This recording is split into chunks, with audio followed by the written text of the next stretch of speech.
a vital win for Sheffield United. Arsenal were their own worst enemies at times this evening. Back-to-back wins as well for Crystal Palace. As you can see, plenty of games coming your way tomorrow.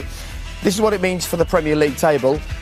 A really good night for the goal difference as far as Manchester United are concerned. Of course, Manchester City still have 2 in hand over the top there. You can see Liverpool will be in action later in the week and they will hope to close the gap. Arsenal's good run lifted them into the top half. However, they were beaten this evening. In the bottom half, Crystal Palace, you can see them sitting there 13th. A disappointing night for Newcastle, who had a good result at the weekend. And Sheffield United are fighting hard to stay up in the Premier League.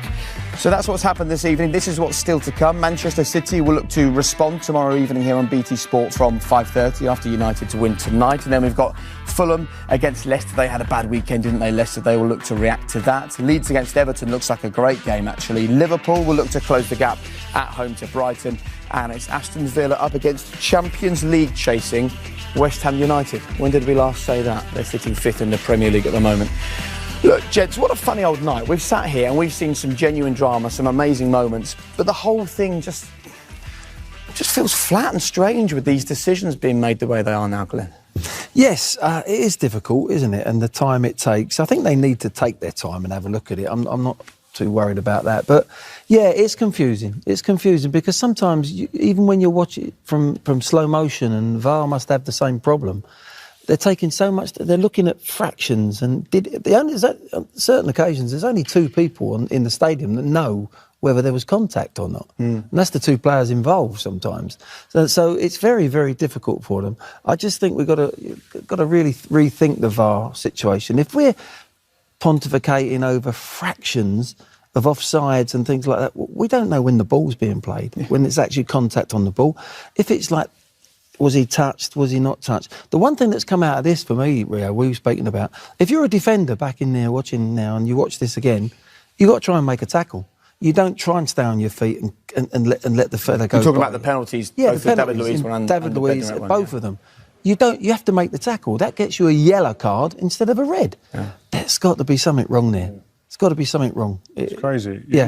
As a defender, I'm now sitting there and saying, whatever happens, when I'm in that box, I absolutely have to go through the man, smash the player, because I can't leave anything to doubt. I can't leave any uncertainty and leave it to Stockley Park or the man on the park with a whistle. And for people at home wondering why, this is because if you don't make an attempt to play the ball in that situation, you get sent off. You get sent off. Yeah, so the double jeopardy comes into that. So it is so confusing. And what is a big thing that come out today, which I'm not surprised about, and we've seen many times this season, but once again, players looking absolutely confused on the pitch as to what, how, where, who. Football can't be like that.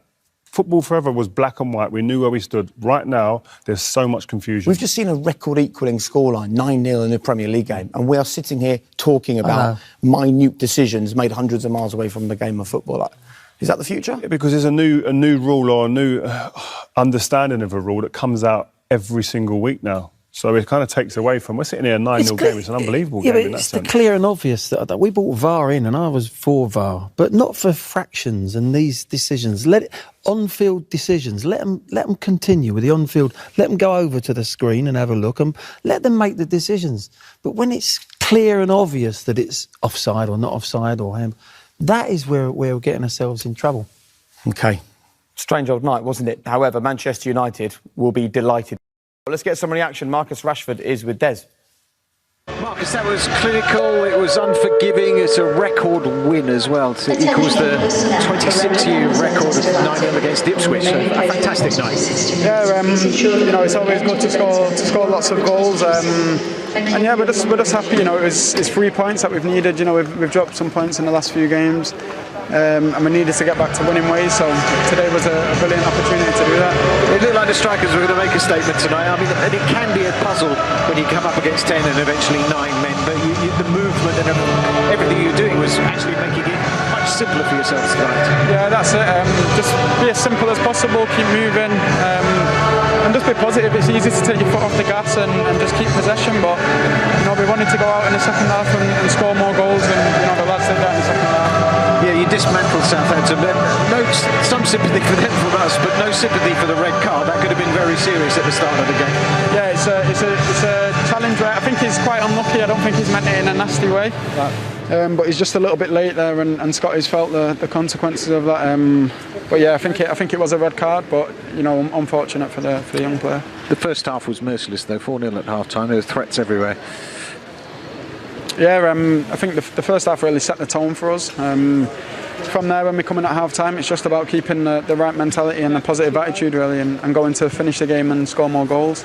And you passed Eric Cantona on the United all-time list of goal scorers, and that's a pretty impressive list to be on. And of course, a player that has been revered by United fans through the years. Yeah, he's obviously a top player that's done a lot for this club. So yeah, I'm pleased to go past him today, and for me, I just want to score more goals and keep helping the team. We saw the hunger of the team, but it was essential to respond, wasn't it? City are charging, Liverpool are getting back on track too. Yeah, but we have to not look at them and we focus on ourselves. We're a team that's still improving. We're not a team that's been a ready-made team for the last 2 or 3 years. I think we're just getting there now, and we're still learning a lot as a group. So we have to concentrate on ourselves and just keep improving and working on ourselves.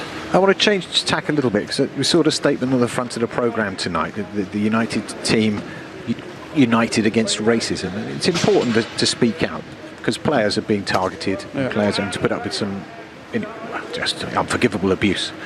Yeah, it's something that's happening, and as much as we try and make it look like a sport that is full of positives, which for me growing up, that's what I always seen football as. It was a sport where people can express themselves and just be themselves on the pitch. And it's disappointing when things like this happen in football, but the reality of it is that it's happening, and we all have to stand up and be heard, really. And that's all I can really say on it. I think only time will tell if the situation improves. But as for the time being, it's not really improved over the last few years.